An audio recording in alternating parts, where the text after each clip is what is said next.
السلام عليكم ورحمة الله وبركاته. إن الحمد لله نحمده ونستعينه ونستغفره ونعوذ بالله من شرور أنفسنا ومن سيئات أعمالنا. من يهده الله فلا مضل له ومن يضلل فلا هادي له، وأشهد أن لا إله إلا الله وحده لا شريك له، وأشهد أن محمدًا عبده ورسوله. يا أيها الذين آمنوا اتقوا الله حق تقاته ولا تموتن إلا وأنتم مسلمون. يا أيها الناس اتقوا ربكم الذي خلقكم من نفس واحدة وخلق منها زوجها وبث منهما رجالا كثيرا ونساء، واتقوا الله الذي تساءلون به والأرحام إن الله كان عليكم رقيبا. يا أيها الذين آمنوا اتقوا الله وقولوا قولا سديدا يصلح لكم أعمالكم ويغفر لكم ذنوبكم، ومن يطع الله ورسوله فقد فاز فوزا عظيما. أما بعد، فإن خير الحديث كتاب الله، وخير الهدي هدي محمد صلى الله عليه وسلم، وشر الأمور محدثاتها، وكل محدثة بدعة، وكل بدعة ضلالة، وكل ضلالة في النار. أعوذ بالله السميع العليم من الشيطان الرجيم من همزه ونفخه ونفسه. إنهم فتية آمنوا بربهم وزدناهم هدى وربطنا على قلوبهم إذ قاموا فقالوا ربنا رب السماوات والأرض لن ندعو من دونه إلها لقد قلنا إذا شططا. اس اجلاس کے معزز صدر، اسٹیج کی زینت بنے علماء کرام، ضلع جمعیت اہل حدیث ممرہ کے معزز ذمہ داران، شرکائے اجلاس اور پردہ نشین خواتین اسلام، آج کے اس عظیم الشان اجلاس میں مجھے جس موضوع پر آپ کے سامنے گفتگو کرنی ہے وہ موضوع ابھی آپ نے ناظم اجلاس کی زبانی سماعت فرمایا کہ نوجوانوں کی مشکلات اور ان کا حل۔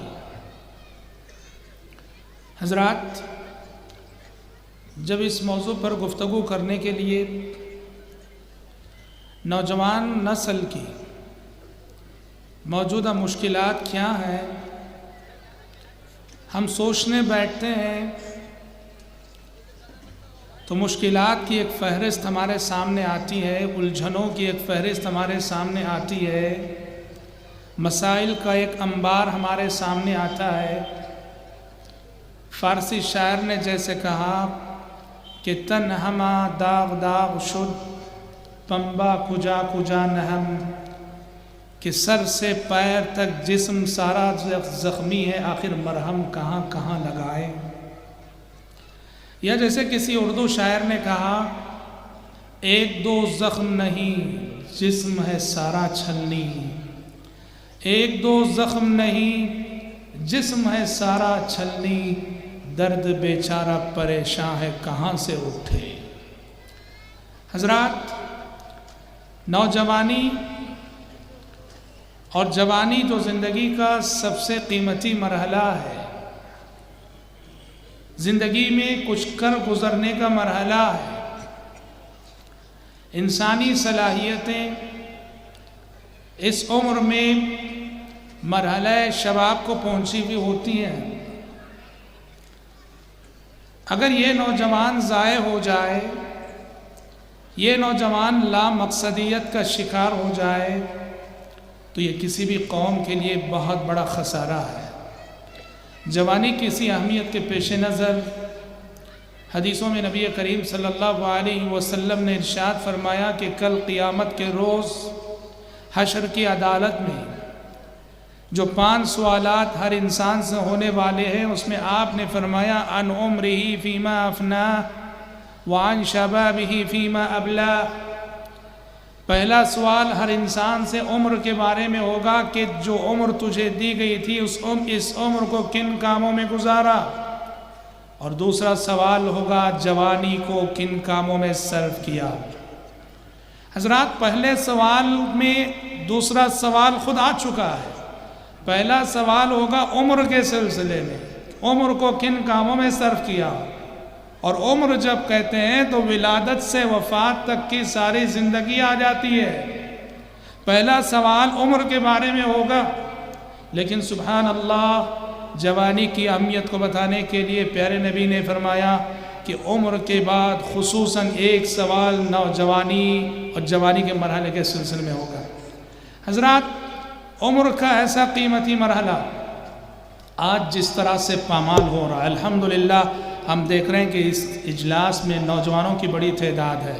میں اپنی اس نئی نوجوان نسل سے اپنے اس خطاب میں مخاطب ہوں، اور میں منفی ناحیے سے اور ان کے الجھنوں اور مسائل پر گفتگو کرتے ہوئے یہ اقرار کر کے آگے بڑھ رہا ہوں، الحمدللہ نوجوانوں کا ایک طبقہ آج ایسا ہے جن میں بہت اچھی دینی بیداری دیکھنے کو مل رہی ہے، قابل قدر تدین اور شریعت کی پابندی ان کے اندر آ رہی ہے، ہمیں اس کا اقرار اور اعتراف ہے۔ لیکن وہیں نوجوانوں کی ایک بڑی تعداد ایسی نظر آتی ہے جو زندگی میں بہت سارے پرابلمز اور بہت ساری الجھنوں کی شکار ہے۔ آج کے خطاب میں انہی الجھنوں پر روشنی ڈالنے جا رہا ہوں۔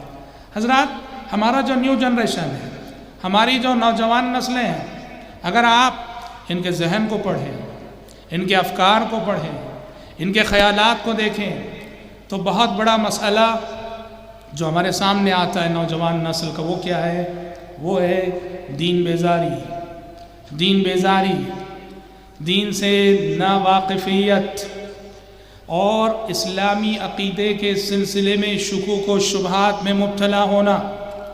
یقین نہیں آتا ہمارا وہ نیو جنریشن جو کالجوں میں تعلیم پا رہا ہے، کرسچن مشنریز کے تحت چلنے والے کالجز، نوجوانوں نے وہاں تعلیم پائی ہو، ان کے ٹیچرز نے، ان کے اساتذہ نے غیر شعوری طور پر ان کے ذہنوں میں ایسے شکوک و شبہات ڈالے ہوئے ہوتے ہیں کہ نعوذ باللہ بسا اوقات وہ شکوک و شبہات کو پالتے پالتے اپنے ایمان سے ہاتھ دھو بیٹھتے ہیں۔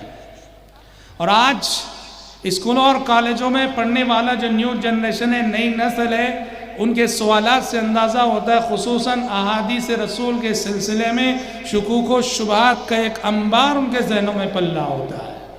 بخاری کی حدیث پر انہیں اعتراض ہے، مسلم کی حدیث پہ انہیں جو ہے شکوک و شبہات ہیں۔ یہ سب مزاج دراصل کیا ہے؟ سائنس کو آج نوجوان پڑھتا ہے، اور سائنس صرف اسباب سے بحث کرتی ہے، جبکہ احادیث میں بہت ساری ایسی تعلیمات دی گئیں جن کا تعلق غیبیات سے ہے۔ سائنس پڑھنے والے اس نوجوان کو وہ حدیثیں ہضم نہیں ہوتی جو حدیثیں غیبیات سے بحث کرتی ہیں۔ سائنس نے چونکہ اس کی ایک سوچ، اس کے ذہن کی ایک تربیت کی ہے کہ ہر بات کو اسباب سے جوڑ کر سمجھو، ہر بات کو اسباب سے جوڑ کر سمجھو، نتیجے میں غیبیات سے تعلق رکھنے والی احادیث، غیبیات سے تعلق رکھنے والی احادیث میں بھی نوجوان اسی ذہن سے سوچتا ہے۔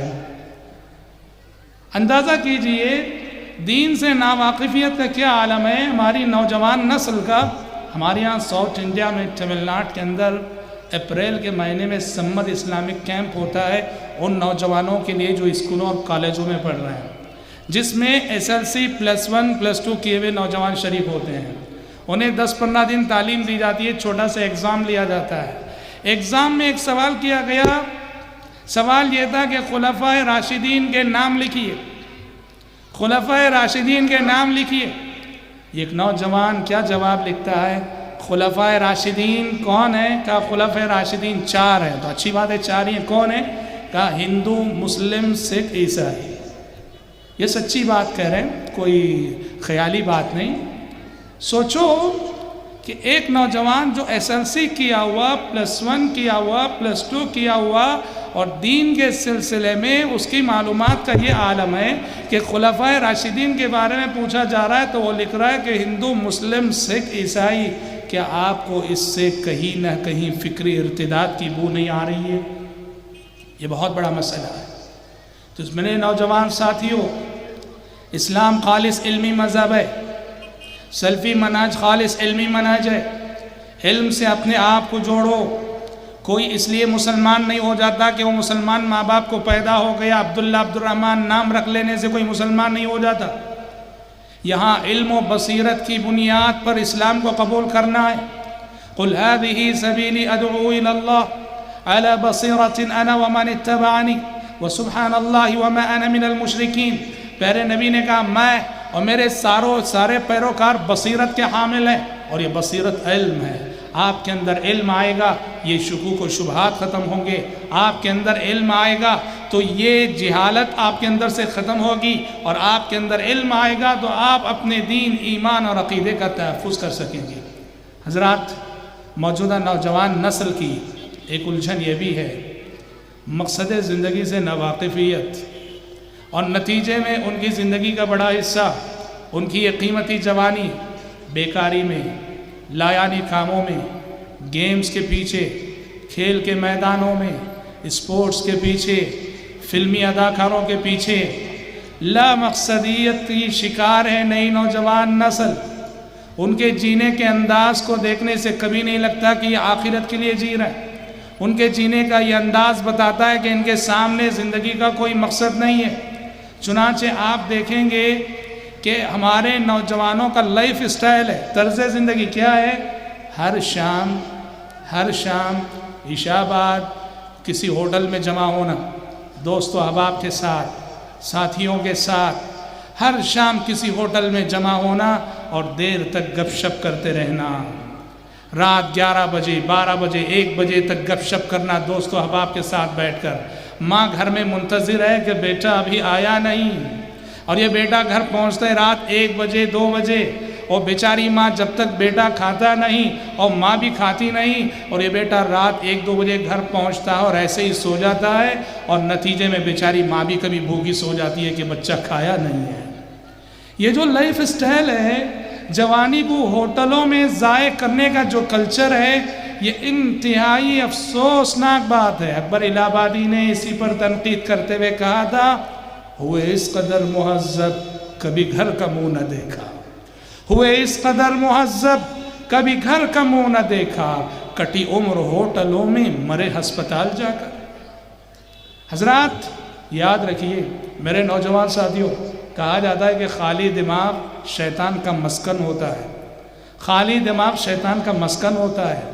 اگر آپ اپنے آپ کو اچھے کاموں میں، مفید کاموں میں مشغول نہیں رکھیں گے تو آپ کے ذہن میں غلط افکار، غلط خیالات جنم لیں گے، اور جو انسان اپنے آپ کو مفید کاموں میں مشغول نہیں رکھتا، شیطان کے لیے بہت آسان ہو جاتا ہے اس انسان کو غلط راہ پہ لگانا۔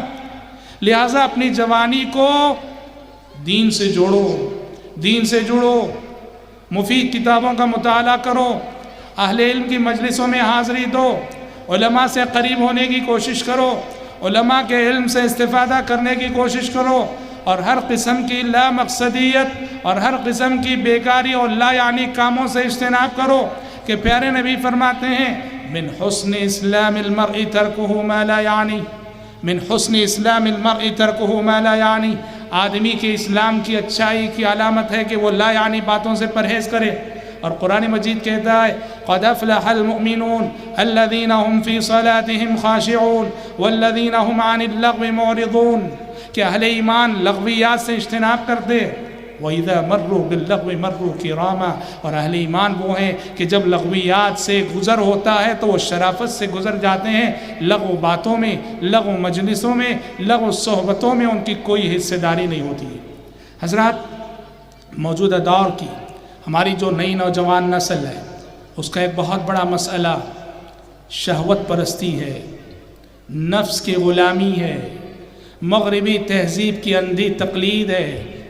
آج نوجوان نسل کو دیکھیں آپ، آج کی نئی نوجوان نسل مغربی تہذیب کی ایسی دل دادہ، ویسٹرن کلچر کی ایسی عاشق، ان کا رہن سہن، ان کی چال چلن، ان کا لباس، ان کے بال، ان کا لائف اسٹائل بالکل پوری طرح سے مغربی تہذیب کے رنگ میں ڈوبا ہوا۔ شاعر مشرق نے کہا تیرے صوفے ہیں افرنگی، تیرے صوفے ہیں افرنگی، تیرے قالی ہیں ایرانی، تیرے صوفے ہیں افرنگی، تیرے قالی ہیں ایرانی، لہو مجھ کو رلاتی ہے جوانوں کی تناسانی۔ ہماری نوجوان نسل مغربی تہذیب، فلموں میں جو کلچر پیش کیا جاتا ہے، ٹیلی ویژن پر جو کلچر پیش کیا جاتا ہے، آنکھ بند کر کے اس کو قبول کر لیتی ہے۔ اور حضرات میں آپ کو بتا دوں، آج صحیح معنوں میں ہمارا نوجوان زندگی میں کس کو آئیڈیل مان کے چل رہا ہے؟ کون ہے اس کا آئیڈیل؟ کون ہے اس کا نمونہ؟ کون ہے اس کا مقتدی؟ آج واللہ نوجوانوں کے فکر و افکار و خیالات کا آپ گہرائی سے جائزہ لیں۔ ہمارا نوجوان آج اس نے آئیڈیل بنا رکھا ہے کرکٹ کے کھلاڑیوں کو، اس نے آئیڈیل بنا رکھا ہے فلمی اداکاروں کو۔ آج ان نوجوانوں سے پوچھو، ابو بکر صدیق کے بارے میں پوچھو، عمر فاروق کے بارے میں پوچھو، عثمان و علی رضی اللہ عنہم اجمعین ان کے بارے میں پوچھو، دیکھو کتنی معلومات ہیں۔ لیکن اسی نوجوان سے آپ ٹنڈولکر کے بارے میں پوچھو، سارا بایو ڈاٹا آپ کے سامنے کھول کے رکھ دے گا۔ غیر شعوری طور پر نوجوان نے نبی کریم صلی اللہ علیہ وسلم اور اسلاف کے بجائے کرکٹ کے کھلاڑیوں اور فلمی اداکاروں کو آئیڈیل بنا رکھا ہے۔ اور یاد رکھو، انسان کھیلنے سے بڑا نہیں ہو جاتا، انسان کردار سے بڑا ہوتا ہے۔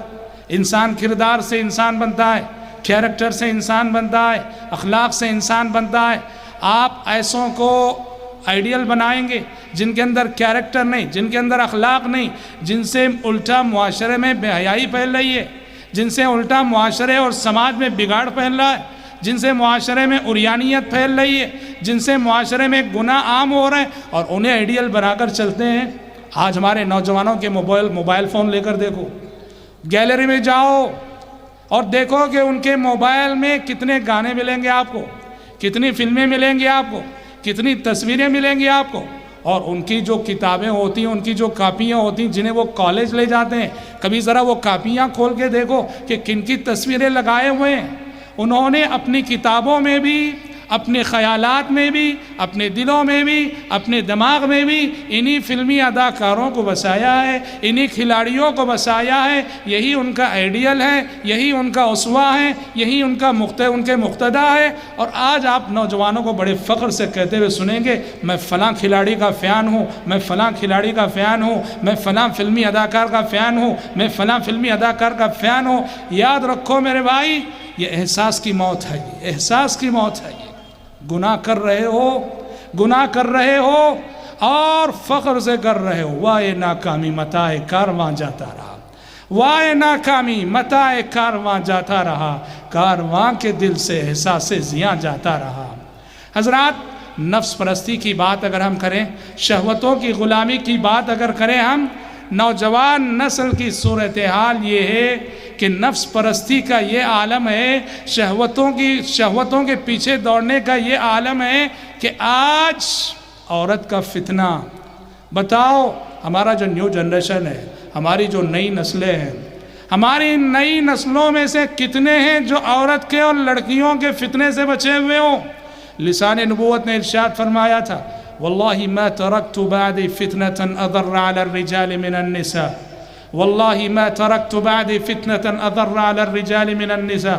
اللہ کی قسم، میں نے اپنے بعد مردوں کے لیے عورت سے بڑا کوئی اور فتنہ نہیں چھوڑا ہے، مردوں کے لیے عورت سے بڑا کوئی اور فتنہ نہیں چھوڑا ہے۔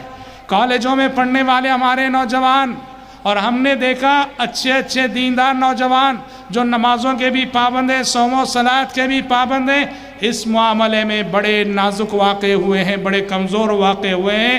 بقول شاعر، توڑ سکتی نہیں تقوی کو میرے کوئی صدا، توڑ سکتی نہیں تقوی کو میرے کوئی صدا، شرط یہ ہے کہ وہ پازیب کی جھنکار نہ ہو۔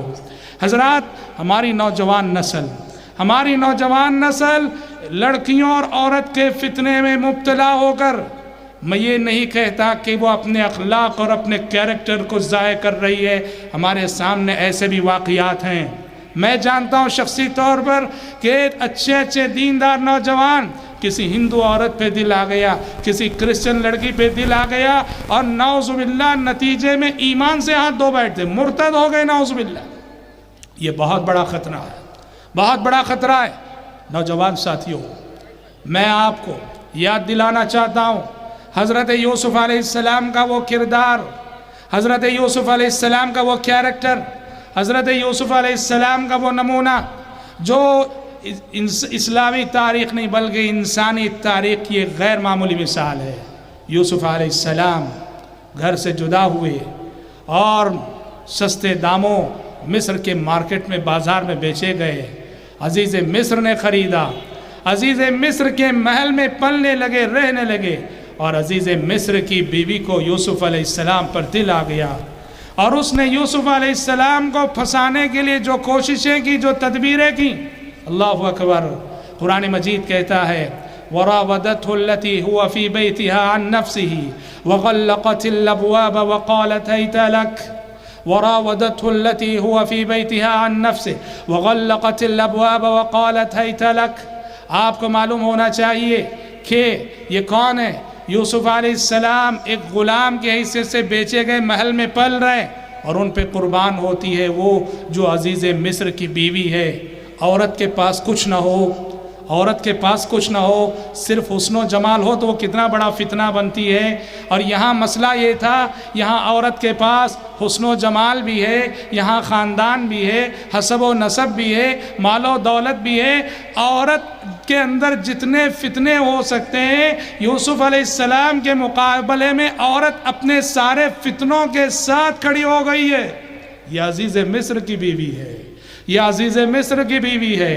بہت بڑا چیلنج یوسف علیہ السلام کے سامنے، وراودته التي، قرآن کہتا ہے کئی طرح سے بہلایا، پھسلایا، منوایا، ڈورے ڈالے، کئی طرح کی کوششیں کی، پر یوسف علیہ السلام کے پائے ثبات میں لغزش نہ آئی، اور جب بات نہ بنی تو صراحت پہ اتر آئی، صراحت پہ اتر آئی، کہنے لگی ہیت لک، ہیت لک، اے یوسف میں تمہارے لیے تیار ہوں، میں تمہارے لیے تیار ہوں۔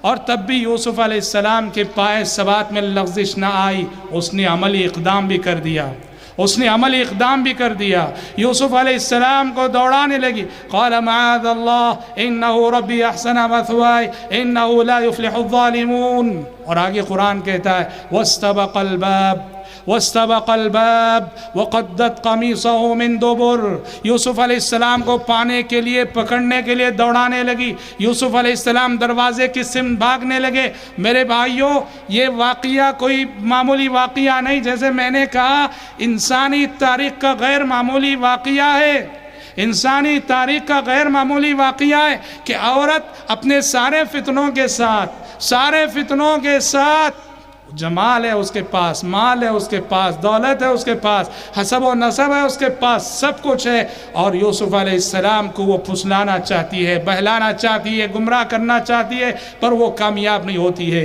حضرات، اگر آپ سے کوئی پوچھے، اگر آپ سے کوئی پوچھے کہ اللہ تعالیٰ نے بہت سارے پیغمبروں کو بڑے معجزات عطا کیے تھے، اللہ تعالیٰ نے صالح علیہ السلام کو اونٹنی کا معجزہ عطا کیا کہ پہاڑ کی چٹان سے اونٹنی نکلی، اللہ تبارک و تعالیٰ نے عیسیٰ علیہ السلام کو دستِ شفا عطا کیا کہ وہ بیمار کو چھوتے تھے، اللہ کے حکم سے وہ شفا یاب ہو جاتا، موسیٰ علیہ السلام کو اللہ تعالیٰ نے عصا اور ید بیضا عطا کیا، تو یوسف علیہ السلام کا معجزہ کیا تھا؟ تو آپ آنکھ بند کر کے جواب دو کہ یوسف علیہ السلام کا معجزہ وہ اخلاق کا معجزہ تھا، وہ کردار کا معجزہ تھا، اور ان کا معجزہ یہ کہ وقت کی ملکہ، وقت کی رانی، عزیز مصر کی بیوی، وہ ہر طرح سے یوسف علیہ السلام کو پھنسانا چاہتی ہے، ڈورے ڈالتی ہے، اور اس کے باوجود وہ انہیں پھنسانے میں، ان کے تقوی کو خریدنے میں کامیاب نہیں ہوتی۔ یہی یوسف علیہ السلام کا سب سے بڑا معجزہ ہے، یہ کردار کا معجزہ ہے، اور یہ اخلاق کا معجزہ ہے۔ اور میرے نوجوان ساتھیوں، ابھی آپ نے مولانا کی تقریر میں وہ حدیث سنی، مولانا کی تقریر میں وہ حدیث سنی کہ کل قیامت کے روز، کل قیامت کے روز اللہ تعالیٰ کے عرش کے سائے میں خصوصی جگہ پانے والوں میں وَرَجُلٌ دَعَتْهُ امْرَأَةٌ ذَاتُ حَسَبٍ وَجَمَالٍ فَقَالَ إِنِّي أَخَافُ اللَّهَ، وہ شخص، وہ نوجوان، وہ شخص جسے حسب و نسب رکھنے والی ایک عورت آگے بڑھ کر دعوت دیتی ہے اور وہ کہتا ہے انی اخاف اللہ، میں اللہ سے ڈرتا ہوں۔ حضرات، یہ بہت بڑی بات ہے۔ آج یہ عورت ہر طرف دعوت دے رہی ہے، کہاں؟ ہر گلی میں دعوت دے رہی ہے، ہر سڑک پہ دعوت دے رہی ہے، بس اسٹینڈوں میں دعوت دے رہی ہے، ریلوے اسٹیشنوں میں دعوت دے رہی ہے، ہر جگہ عورت برہنہ ہو چکی، عورت عریاں ہو چکی، اور نعوذ باللہ عورت نوجوانوں کے اور مردوں کے ایمان، تقوی اور ان کی جوانی کے لیے آج چیلنج بن چکی۔ آج اس دور سے ہم گزر رہے ہیں جس دور کے بارے میں پیارے نبی نے حدیثوں میں فرمایا تھا، قیامت اس وقت تک قائم نہ ہوگی جب تک کہ چلتی سڑکوں پر زنا نہ ہو جائے، اور ہم اس دور سے گزر رہے ہیں جس دور کے بارے میں پیارے نبی صلی اللہ علیہ وسلم نے فرمایا تھا کہ قیامت اس وقت تک قائم نہ ہوگی جب زمین کے حالات اس نے بگڑ نہ جائیں کہ ایک سڑکوں پر زنا ہو رہا ہوگا، ایک مرد اور عورت سڑک پر زنا کر رہے ہوں گے، اور اس دور کا سب سے بہتر انسان وہ ہوگا، اس دور کا سب سے بہتر انسان وہ ہوگا جو اس زنا کرنے والے جوڑے سے کہے گا ذرا سائیڈ میں چلے جاؤ۔ وہ یہ نہیں کہے گا کہ مت کرو، کیوں کر رہے ہو، ڈانٹے گا نہیں، روکے گا نہیں، وہ یہ کہے گا ذرا سائیڈ میں چلے جاؤ۔ پیارے نبی نے کہا یہ اس دور کا سب سے بہتر انسان ہوگا۔ حالات ایسے لگتا ہے کہ وہ اسی سمت بڑھ رہے ہیں۔ میرے نوجوان ساتھیوں، یاد رکھو ان موجودہ حالات میں جب عورت قدم قدم پر برائی کی دعوت دے رہی ہے، بے پردہ ہو کر، عریاں ہو کر، اپنے حسن و جمال کا مظاہرہ کر کے قدم قدم پر برائی کی دعوت دے رہی، اگر آپ اپنے ایمان کو اور اپنے تقوی کو بچانے میں کامیاب ہو جائیں گے، آپ کے لیے اعزازات اور انعامات بھی اللہ کے پاس اتنی عظیم ہیں۔ کیا اعزازات ہیں، کیا انعامات ہیں؟ آپ وہ حدیث بار بار سنتے ہیں، بار بار سنتے ہیں، مگر بہت غور طلب حدیث ہے۔ کون سی حدیث؟ بنو اسرائیل کے وہ 3 اشخاص جو کہیں جا رہے تھے، بارش ہوئی، غار میں پناہ لیے، غار کے دہانے پہ چٹان آ بیٹھی اور انہیں اپنی موت اپنی آنکھوں کے سامنے نظر آنے لگی۔ تینوں نے آپس میں مل کے طے کیا کہ اس مصیبت سے اب ہمیں ہماری زندگی کی کوئی بہت بڑی نیکی ہی نکال سکتی ہے، بچا سکتی ہے۔ چنانچہ تینوں نے یہ طے کیا کہ اپنی زندگی کے کسی بڑے عمل کو یاد کریں گے، اس کے وسیلے سے دعا کریں گے۔ اس میں سے ایک نوجوان نے کیا دعا کی؟ نوجوان نے کہا پروردگارا تو جانتا ہے کہ میری ایک چچا زاد بہن تھی جس سے میں محبت کرتا تھا اور جس سے میں برائی کرنا چاہتا تھا، پر وہ نیک تھی، وہ تیار نہیں ہوتی تھی۔ ہوا ایک مرتبہ اس پر مشکل وقت آیا، قحط سالی آئی، اس نے مجھ سے تعاون مانگا، مدد مانگی، پیسہ مانگا۔ میں نے کہا کہ پیسہ دوں گا، شرط یہ ہے کہ میری خواہش پوری کرو۔ مجبوری میں وہ تیار ہو گئی، مان گئی۔ پروردگارہ تو جانتا ہے، میں اس کے پاس چلا گیا، اس کے پاس بیٹھ گیا، اور مجھے اس پر پوری طرح سے کنٹرول حاصل تھا۔ ایک میں تھا اور ایک وہ تھی، تیرے سوا کوئی تیسرا نہ تھا۔ اس وقت برائی کرنے سے پہلے اس نے مجھے تیرا خوف دلایا تھا، تیرا ڈر دلایا تھا، کہا اللہ کے بندے اللہ سے ڈر اور میری آبرو کا سودا نہ کر۔ پروردگار تو جانتا ہے کہ جب مجھے پوری طرح سے اس پہ کنٹرول حاصل ہو چکا تھا، میں اس وقت برائی کیے بغیر سیدھے اٹھ کر چلا آیا، صرف اور صرف تیرے ڈر سے، صرف اور صرف تیرے خوف سے۔ پروردگارہ اگر میرا یہ عمل تجھے پسند آیا ہے تو آج میں اس عمل کے وسیلے سے دعا کرتا ہوں کہ اس مصیبت سے نجات دے۔ پیارے نبی فرماتے ہیں کہ چٹان ہٹ گئی۔ میرے نوجوان ساتھیوں، آپ کی زندگی کی مشکلات بھی ایسی ہٹیں گی، آپ کی زندگی کی مصیبتیں بھی اسی طرح سے دور ہوں گی اگر آپ ثابت قدمی دکھاتے ہیں ایمان اور تقوی پر، اور اس ثابت قدمی کے واسطے اور وسیلے اور عمل صالح کے وسیلے کے ذریعے سے دعائیں کرو، اپنی بے جوانی کو بے داغ رکھو، اور دیکھو کہ رب العالمین آپ کی دعائیں کیسے قبول کرتا ہے۔ تو شہوت پرستی، نفس کی غلامی، یہ بہت بڑا فتنہ ہے جس میں نیو جنریشن اور نوجوان نسل مبتلا ہے۔ قرآن مجید کہتا ہے جنت پانی ہو تو شرط ہے وَأَمَّا مَنْ خَافَ مَقَامَ رَبِّهِ وَنَهَى النَّفْسَ عَنِ الْهَوَىٰ فَإِنَّ الْجَنَّةَ هِيَ الْمَأْوَىٰ، جو اللہ کے سامنے کھڑے ہونے سے ڈرے، وَنَهَى النَّفْسَ عَنِ الْهَوَىٰ، اور نفس کی خواہشات پر روک لگائے، فَإِنَّ الْجَنَّةَ هِيَ الْمَأْوَىٰ، جنت اسی کا ٹھکانہ ہے۔ حضرات، ایک اور مسئلہ ہماری نوجوان نسل کا، ایک اور پرابلم، ایک اور الجھن، وہ ہے غلط صحبت، غلط قسم کی دوستی۔ دیکھو، دوستی زندگی کی ایک بنیادی ضرورت ہے، انسان تنہا جی نہیں سکتا ہے، اسے اقارب و رشتہ دار چاہیے، اسے کچھ ہمسفر چاہیے، اسے کچھ دوست و احباب چاہیے۔ دوستی ضرورت ہے، لیکن آج یہی دوستی وبال بن گئی ہے۔ دوست اچھا ہو بہت بڑی نعمت ہے، اور اگر دوستی بگڑی ہوئی مل جائے، بگڑا دوست مل جائے، یاد رکھو بگڑا دوست اس دنیا میں آپ کا سب سے بڑا دشمن ہے۔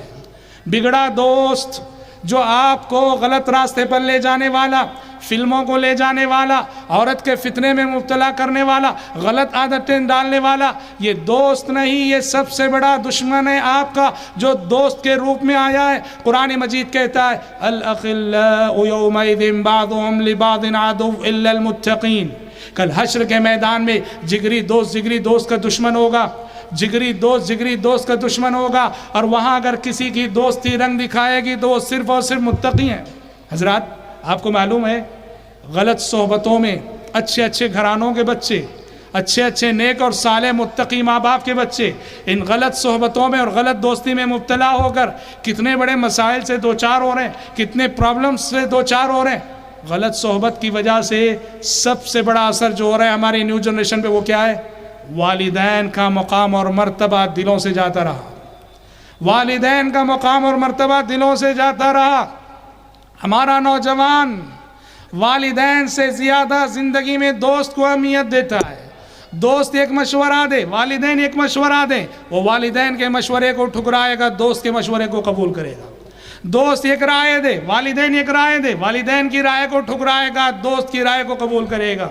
اور سچ کہیں تو قیامت کی جو علامت حدیثوں میں پیش کی گئی، ان تلد الامۃ ربتہا، حدیث جبریل ہے، جبریل علیہ السلام نے آگے پوچھا تھا متی الساعہ، اے محمد بتائیے کہ قیامت کب آنے والی ہے؟ پیارے نبی نے کہا مل مسئول عنہا بعلم من السائل، کہ قیامت کے سلسلے میں پوچھنے والے سے زیادہ، جس سے پوچھا جا رہا اس کے پاس پوچھنے والے سے زیادہ علم نہیں۔ جبریل امین نے کہا فاخبرنی عن اماراتھا، قیامت کی نشانیاں بتائیے۔ تو آپ نے قیامت کی نشانیاں بتاتے ہوئے ایک جملہ ارشاد فرمایا ان تلد الامۃ ربتہا، قیامت کی ایک نشانی یہ ہے کہ لونڈی اپنی آقا کو جنم دے۔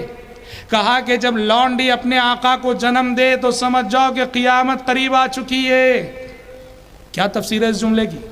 شراح حدیث نے اس جملے کی کئی تفسیریں کی ہے کہ جب لونڈی اپنے آقا کو جنم دینے لگے تو سمجھ جاؤ کہ قیامت قریب آ چکی ہے۔ اس کی ایک تفسیر یہ کی گئی ہے کہ قیامت کے قریب، قیامت سے پہلے ماں باپ کی نافرمانی بہت بڑھ جائے گی۔ کیسے بڑھ جائے گی؟ بیٹے تو بیٹے، یہ جو بیٹیاں ہیں، دیکھو عموماً ہوتا کیا ہے، ہوتا یہ بیٹے تو کبھی ماں باپ کی نافرمانی کر لیتے ہیں، بیٹیاں عموماً ماؤں کی بڑی وفادار ہوتی ہیں، بیٹیاں ماؤں کی بڑی وفادار ہوتی ہیں، مطیع و فرما بردار ہوتی ہیں۔ لیکن قیامت سے پہلے حالات اتنے بدل جائیں گے، یہ بیٹیاں بھی ماؤں کی باغی بن جائیں گی، یہ بیٹیاں بھی ماؤں سے بغاوت کر بیٹھیں گی، اس طور ماؤں کے ساتھ ایسا سلوک کریں گی جیسے کہ ماں لونڈی ہو اور یہ آقا ہو۔ بیٹیاں اپنی ماؤں کے ساتھ ایسا سلوک کریں گی جیسے کہ ماں جو ہے لونڈی ہو اور یہ بیٹی آقا ہو، کہ جب اس ماں نے اس بچی کو جنا تھا تو یہ لونڈی ہے جو اس کو جن رہی ہے، جو بڑی ہو کر اس پہ حکومت کرے گی۔ ایک تفسیر یہ کی گئی۔ یہ صورتحال ہم اپنی زندگی میں دیکھ رہے ہیں کہ دوستوں کی اہمیت اتنی بڑھ گئی ہے کہ ماں والدین کی نافرمانی بڑھتی جا رہی ہے، اور حد تو یہ ہے بڑے شرم کے ساتھ کہنا پڑتا ہے، بڑے شرم کے ساتھ کہنا پڑتا ہے کہ آج دوستوں کے سامنے ہمارا نوجوان باپ کو باپ کہتے ہوئے شرما رہا ہے۔ کیوں جانتے ہیں؟ یہ نوجوان کالج میں پڑھ رہا ہے، بہت بڑی کالج میں پڑھ رہا ہے، ماشاءاللہ دیکھنے میں بڑا اسمارٹ ہے، اور اس کے جو فرینڈ سرکل ہے سب ایک سے ایک اسمارٹ ہیں، وی آئی پی قسم کے ہیں۔ اور باپ جو ہے کیسا ہے؟ باپ بیچارہ داڑھی رکھا ہوا ہے، لنگی پہنا ہوا ہے، جبہ پہنا ہوا ہے، رومال ڈالا ہوا ہے۔ اب یہ نوجوان جو بڑا اسمارٹ ہے، بڑا وی آئی پی قسم کا ہے، اسے شرم آتی ہے کہ اس داڑھی والے بوڑھے کو، اس داڑھی والے پنچھی والے بوڑھے باپ کو باپ کیسے کہوں؟ اپنے دوستوں کے سامنے یہ طرف کراتے یہ بھی ہمارے رشتہ دار ہیں، ہاں باپ کے بارے میں کہتے ہیں یہ بھی ہمارے رشتہ دار ہیں۔ اکبر الہ آبادی نے اسی کلچر پہ تنقید کرتے ہوئے کہا تھا ہم ایسی ساری کتابوں کو قابل ضبطی سمجھتے ہیں، ہم ایسی ساری کتابوں کو قابل ضبطی سمجھتے ہیں کہ جنہیں پڑھ کر بیٹے باپ کو خبطی سمجھتے ہیں۔ یہ مغربی تہذیب تھی، یہ مغربی کلچر تھا، یہ مغربی تعلیم تھی، یہ انگلش کلچر تھا جو اس ملک میں آنے کے بعد ہمارے نوجوانوں میں نعوذ باللہ سب رجحانات پیدا ہونے لگے۔ اور حضرات، غلط صحبت اور غلط دوستی جو بہت ساری الجھنیں، بہت ساری غلط عادتیں جو نوجوانوں کے اندر پیدا کرتی ہے، غلط صحبتوں میں مبتلا ہو کر ہمارا نوجوان جن غلط عادتوں میں مبتلا ہو رہا ہے، اس میں سب سے خطرناک عادت، سب سے خطرناک لت جو اس دور کی وہ کیا ہے؟ ڈرگس اور نشہ خوری کی لت۔ ہائے، ہم نے دیکھا واللہ ڈرگس اور نشہ خوری کی وجہ سے غلط صحبتوں میں پڑ گیا، ماں باپ نے اچھی کالج میں جمایا کہ معیار تعلیم اچھا ہے، نظام تعلیم اچھا ہے، اچھا پڑھے گا، ترقی کرے گا۔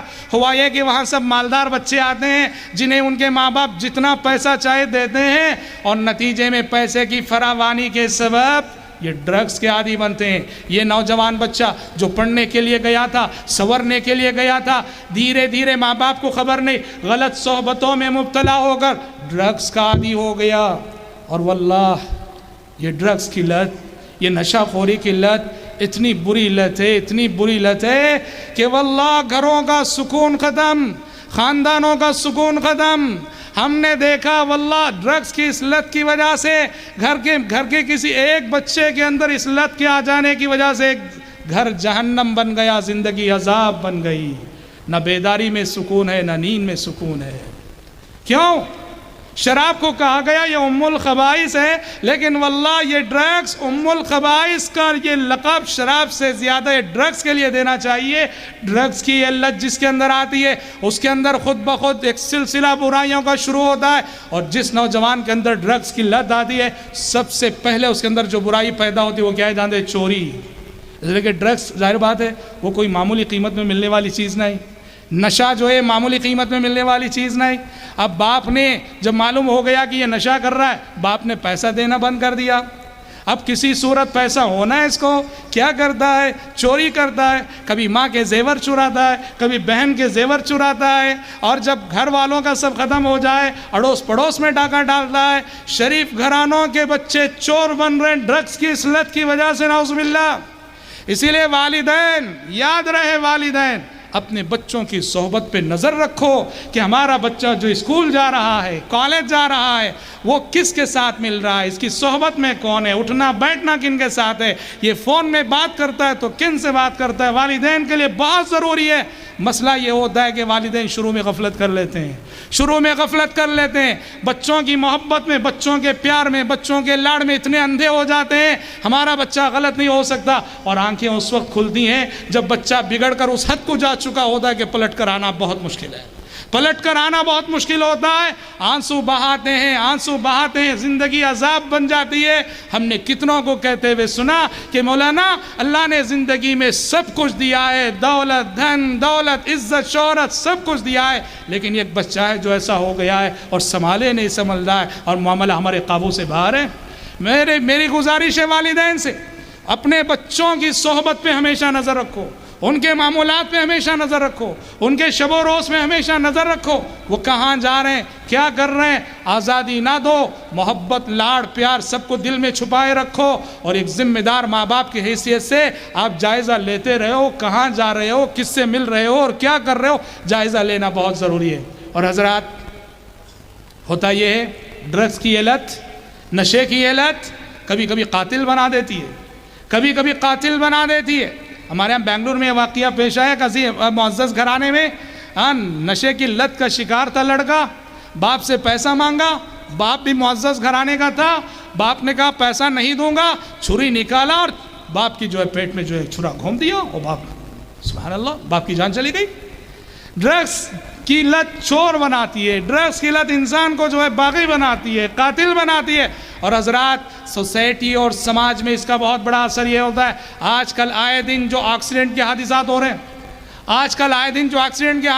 رہے ہیں، نشہ کر کے گاڑی چلا رہا ہے، نشہ کر کے ٹو ویلر چلا رہا ہے، نشہ کر کے جو کار چلا رہا ہے، اور ظاہر بات ہے وہ دوسروں کی زندگیوں کے لیے بھی خطرہ بنتا ہے۔ یہ جو ایکسیڈنٹ کے حادثات ہو رہے ہیں، گورنمنٹ پریشان ہے، اس کا بنیادی سبب ایک شراب ہے اور ایک نشہ ہے۔ میرے نوجوان ساتھیوں، یہ ساری انسانیت سے تعلق رکھنے والا مسئلہ ہے۔ نشہ خوری کا مسئلہ، ڈرگز کا مسئلہ ساری انسانیت سے تعلق رکھنے والا مسئلہ ہے۔ سنجیدگی سے حکومت بھی کافی کوششیں کر رہی ہے اس کا مقابلہ کرنے کی۔ ہمیں بھی پوری طرح سے فرداً اپنے بچوں پر نظر رکھنی ہے۔ معاشرے، سماج اور سوسائٹی سے اس بلا کو ختم کرنے کے لیے جو کچھ ہو سکتا ہے وہ سب کچھ ہمیں کرنا ہے۔ حضرات، نوجوان نسل کا ایک بہت بڑا پرابلم، ایک بہت بڑا مسئلہ ہے ڈپریشن۔ ڈپریشن کے بارے میں اسے کہا جاتا ہے کہ یہ مرض العصر ہے، یہ اس دور کا مرض ہے، یہ جس میں سب مبتلا ہیں، سب اس کے شکار ہیں، کیا چھوٹا، کیا بڑا، کیا مرد، کیا عورت، کیا بوڑھا، سب مبتلا ہیں۔ لیکن ایک جائزہ کے مطابق ڈپریشن کا سب سے زیادہ شکار نوجوان طبقہ ہے۔ ڈپریشن کی کیفیت، ٹینشن کی کیفیت، نفسیاتی امراض، سائیکالوجیکل پرابلمز۔ آج پہلے نفسیاتی مریض نہ ڈاکٹر کہیں نہیں پایا جاتا، آج دیکھیے نفسیاتی ڈاکٹرز کتنے پائے جاتے ہیں، اور سب کا یہ متفقہ کہنا ہے کہ ڈپریشن کا یہ مرض سب سے زیادہ نیو جنریشن میں، نئی نسل میں پایا جا رہا ہے۔ کیوں جانتے ہیں؟ جیسے ہم نے کہا کہ نوجوان وہ امیدوں، تمناؤں، جھوٹی آرزوؤں، جھوٹی تمناؤں، نفس کی غلامی، خواہشات کا پجاری بنا ہوا ہے، اور زندگی میں وہ پانے کی کوشش کرتا ہے جو اسے مل نہیں رہا ہے، وہ عورت کی شکل میں، لڑکی کی شکل میں، وہ فلاں کی شکل میں۔ نتیجے میں ڈپریشن کا نفس کی غلامی روحانی خلا پیدا کر۔ یاد رکھو، انسان صرف جسم سے انسان نہیں بنتا۔ آپ سمجھتے ہو صبح میں اٹھتا ہوں، صابن سے منہ دھوتا ہوں، پاؤڈر لگاتا ہوں اور اچھے کپڑے پہنتا ہوں، بڑا اسمارٹ نظر آتا ہوں، میں زبردست انسان ہوں۔ یاد رکھو، ظاہر میں جتنے حسین و جمیل نظر آ رہے ہو، تمہارا باطن اور تمہارا اندروں اسی قدر پریشان ہے، روح بے چین ہے، مضطرب ہے۔ شاعر نے کہا، یہ ناچتی گاتی ہوئی اس دور کی تہذیب، یہ ناچتی گاتی ہوئی اس دور کی تہذیب، کیا جانیے کس کرب کا اظہار کرے ہے۔ اپنی روح کو سکون پہنچاؤ، اپنی روح کی بھوک مٹاؤ، اپنی روح کی پیاس مٹاؤ، اپنی روح کو سجاؤ، اپنی روح کو بناؤ، تب تمہاری زندگی میں سکون آئے گا۔ روحانی خلا ہو اور جسم کو سنوار رہے ہو، ڈپریشن لازمی ہے۔ اور دوسری چیز، ڈپریشن کا شکار جو نوجوان طبقہ زیادہ ہے، اس کا دوسرا ریزن ہے، وہ کیا ہے؟ راتوں میں جاگنے کی عادت۔ راتوں میں جاگنا، اللہ نے رات کی نیند میں سکون رکھا ہے۔ قرآن مجید میں کتنی آیتیں ہیں جہاں اللہ تعالیٰ نے یہ کہا کہ اللہ نے رات بنائی لِتَسْكُنُوا فِيهِ، تاکہ تم اس میں سکون پاؤ۔ رات کی نیند میں سکون ہے۔ رات کو سوئے بغیر دن میں کتنا بھی سو آپ، یاد رکھو قانون فطرت سے بغاوت کر کے کبھی ہم اور آپ کامیاب نہیں ہو سکتے۔ رات بنائی ہے سونے کے لیے، دن بنایا کام کرنے کے لیے۔ رات بھر جاگیں یا رات کا اکثر حصہ جاگیں اور دن میں سوتے رہیں، اس سے انسان نفسیاتی امراض کا شکار ہوتا ہے، ڈپریشن کا شکار ہوتا ہے۔ اور یاد رہے، الا بذکر اللہ تطمئن القلوب، الا بذکر اللہ تطمئن القلوب۔ یاد رہے کہ اللہ تبارک و تعالیٰ کے ذکر ہی سے دلوں کو اطمینان ملا کرتا ہے، دلوں کو اطمینان ملا کرتا ہے۔ میرے نوجوان ساتھیوں، سنبھل جاؤ، سدھر جاؤ، اللہ کی جانب رجوع کرو، توبہ کرو۔ ایک عرب نوجوان کا واقعہ میں سنانا چاہتا ہوں۔ رابطہ عالم اسلامی مکہ مکرمہ سے ایک میگزین نکلتا ہے، اس کا نام ہے الرابطہ۔ الرابطہ میں عرب کے ایک نوجوان نے اپنی آپ بیتی لکھی ہے، میں اس کو سنانا چاہوں گا۔ وہ نوجوان لکھتا ہے کہ میں مسلمان تھا، اس لیے مسلمان تھا کہ مسلمان ماں باپ کو پیدا ہو گیا تھا اور میرا نام بھی عبد الرحمن رکھ دیا گیا تھا، ورنہ عملاً دیکھا جائے تو میری زندگی میں مسلمان کہلانے کے لیے کوئی عمل نہیں تھا، نام کا مسلمان تھا بس میں۔ اور لکھتا ہے کہ میرا تعلق غوطہ خوروں کی ٹیم سے تھا۔ غوطہ خور آپ جانتے ہیں ریسرچ کے لیے آکسیجن وغیرہ پہن کے سمندر کی گہرائی میں جاتے ہیں، پانی میں اترتے ہیں۔ کہا میرا تعلق غوطہ خوروں کی ٹیم سے تھا۔ اس نے لکھا ہے دین سے کوئی تعلق نہیں، نماز سے کوئی تعلق نہیں۔ ایک مرتبہ میں اپنے دوست و احباب کے ساتھ غوطہ خوری کی مہم پہ گیا، آکسیجن پہنے ہوئے سمندر میں اترا، سمندر کی گہرائی میں گئے اور ہمارے دوست و احباب سب منتشر ہو گئے اپنے اپنے اس پر کام پر۔ ہوا یہ کہ میرے آکسیجن کنیکشن میں خرابی آ گئی، اس نے خود لکھا میرے آکسیجن کنیکشن میں خرابی آ گئی، اور سانس دم گھٹنے لگا، سانس لینے میں مشکل پیش آنے لگی، اور مجھے یوں لگا کہ شاید اب میں چند منٹوں کا مہمان ہوں۔ وہ لکھتا ہے کہ میں آپ کو نہیں بتا سکتا کہ اس وقت مجھے اپنی گزری ہوئی زندگی جو دین سے دور رہ کر میں نے گزاری، اس زندگی پر کتنا مجھے افسوس ہوا، کتنی ندامت ہوئی۔ اس نوجوان نے لکھا ہے کہ میں نے بالآخر کوشش کی کہ کم از کم مرنے سے پہلے کلمہ تو پڑھ لوں۔ میں کلمہ پڑھنے کے لیے اشک کہتا تھا اور پانی میرے منہ کو دبا دیتا تھا، اشک کہتا تھا، پانی میرے منہ کو دبا دیتا تھا۔ کہ اسی کشمکش میں اس کی ہوش چلی گئی۔ خیر اللہ نے زندگی رکھی تھی، اس کے دوست و احباب نے دیکھ لیا، فوراً پکڑ کر اس کو اوپر لائے، ساحل پہ لائے اور اس کو دوا و علاج وغیرہ کیا، ہوش آئی۔ اس نے لکھا ہے کہ جب ہوش آئی مجھے اور میں نے خود کو دنیا میں پایا، سب سے پہلے اللہ کا شکر ادا کیا کہ پروردگارہ تو نے سنبھلنے کا ایک موقع تو دیا۔ جان لے سکتا تھا، جان جا سکتی تھی، پر تو نے مجھے ایک چانس دیا، ایک موقع دیا سنبھلنے کا۔ اس نوجوان نے لکھا ہے کہ یہ واقعہ میری زندگی کا ٹرننگ پوائنٹ بن گیا۔ آج تک مجھے دین کیا چیز ہے، نماز کیا چیز ہے، کچھ نہیں معلوم تھا۔ آج کے بعد میں نے سچے دل سے توبہ کی، میں نے اللہ سے عہد کیا کہ پروردگارہ میں آج سے پہلے کچھ اور تھا، آج وعدہ کرتا ہوں کہ آج سے باقی زندگی میں صرف تیرا اور صرف تیرا ہوں۔ وہاں سے اس نے لکھا میری زندگی میں انقلاب آ گیا، میں نے داڑھی رکھ لی، میں نمازوں کا پابند ہو گیا، میں بہت دیندار ہو گیا۔ اور اس نے لکھا ہے جو اصل بات میں کہنا چاہتا ہوں، جب میں پوری طرح سے دیندار ہو گیا اور صحت مند ہو گیا، تندرست ہو گیا، تو وہ آکسیجن کا کنیکشن پھر سے پہنا، میں پہن کر میں اکیلا تنے تنہا سمندر میں گیا، جہاں کہ میرے ساتھ یہ حادثہ پیش آیا تھا، جہاں میں موت کے منہ میں جا کے واپس آیا تھا، اسی سمندر میں نے غوطہ لگایا وہ آکسیجن پہنے ہوئے، اور سمندر کی گہرائی میں جا کر جہاں میں سمجھتا تھا کہ میرے ساتھ حادثہ ہوا، وہاں بے ساختہ میں اللہ کے لیے سجدے میں گر گیا، بے ساختہ میں اللہ کے لیے سجدے میں گر گیا۔ میں نے اللہ کا بہت شکر ادا کیا کہ پروردگارہ تو جان لے سکتا تھا اور اسی وقت میں مرتا تو میں جہنمی ہوتا، شکر ہے کہ تو نے سنبھلنے کا ایک موقع دیا، چانس دیا، شکر ہے پروردگارہ۔ جو اصل بات ہے وہ کہ وہ نوجوان لکھتا ہے کہ میں سمجھتا ہوں کہ جب سے اللہ نے یہ کائنات بنائی ہے، شاید سمندر کے اس مقام پہ آج تک کسی نے اللہ کے لیے سجدہ نہ کیا ہو جہاں مجھے سجدے کی سعادت ملی۔ مجھے امید ہے کل حشر کی عدالت قائم ہوگی تو سمندر کی وہ جگہ پکار کر کہے گی کہ پروردگارہ تیرا ایک بندہ تھا جس نے میرے ماتھے پر آ کر تیرے لیے سجدہ کیا تھا، آج میں اس کے حق میں سفارش کر رہے ہوں، پروردگارہ اس بندے کو بخش دے، معاف کر دے۔ اور یاد رہے زمین شاہد بن کر آئے گی، کل حشر کے میدان میں یہ زمین میرے اور آپ کے اعمال کی گواہ بن کر آئے گی۔ قرآن نے کہا اذا زلزلت الارض زلزالها واخرجت الارض اثقالها وقال الانسان ما لها يومئذ تحدث اخبارها۔ جس دن یہ زمین اپنی خبریں سنائے گی، جس دن یہ زمین اپنی خبریں سنائے گی، پیارے نبی نے تفسیر فرمائی زمین کے خبریں سنانے کا مطلب کیا ہے؟ زمین گواہی دے گی کہ اس کے ماتھے پہ کھڑے ہو کے کس نے کہاں نیکی کی، کس نے کہاں برائی کی۔ زمین گواہی دے گی، زمین کل گواہ بن کر آئے گی۔ ہم تنہائیوں میں، جنگل کی تنہائیوں میں، پہاڑ کی چٹانوں پہ گناہ کر رہے ہو اور سمجھ رہے ہو کہ کوئی نہیں دیکھنے والا ہے، کل اللہ اس زمین کو زبان دینے والا ہے، زمین بولے گی انطقنا اللہ الذی انطق کل شیء۔ انسان حیران ہو کے پوچھے گا تو کہاں سے بولنے لگی؟ یہ اعضاء و جوارح کہیں گے، یہ زمین کہے گی جس اللہ نے دنیا میں تمہیں قوت گویائی عطا کی تھی، اسی اللہ نے آج ہمیں قوت گویائی عطا کی ہے۔ میرے نوجوان ساتھیوں، یہ واقعہ، ایسے واقعات ہمارے اور آپ کے ساتھ ہوتے ہیں۔ کتنے چانس اللہ ہمیں دیتا ہے، کتنے چانس مگر ہم سنبھلتے نہیں۔